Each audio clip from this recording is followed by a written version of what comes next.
Strákar, nýkomnir af sviðinu hérna á fansónunni, hvað er þetta að segja þessa stemningu hérna rétt eftir að þeir eru komnir af sviðinu?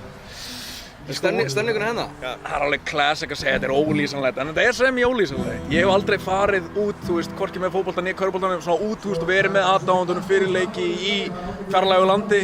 Þetta er magnað. Að vera í öðru landi en samt með öllum þessum Íslendingum, allir með eitt og saman markmið, hvetja liðið áfram, þetta er geggjað. Þetta er ólýsanlegt, samt lýst ég þessum í 1000 orðum.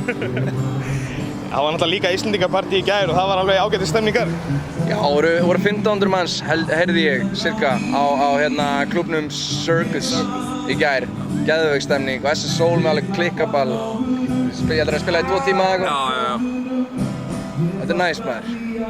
Mættir hérna að fara á leikinn eftir? Já, við ætlum að fara á leikinn. Við ætlum að fara á leikinn. Sjálfsögðu. Verðið þið fremstir í söngunum þar? Örugglega bara varðmannabæknum. Svo að þetta kalla okkur til bara, ef einhver meðist.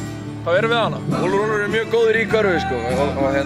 Við erum besta hljómsveit í körfubolta á Íslandi. Bara svo að sé á hreinu. Já, þetta er á Hákur á bekknum. Úr Skagafirði, skellur að sé ekki sauðkrækingur á bekknum? Já, Sinda Axel komst ekki inn í hópinn, sko. En við erum hérna.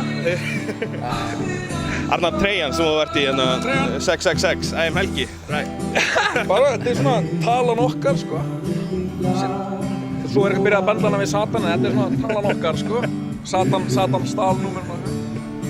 Við höfum það ekki lengur.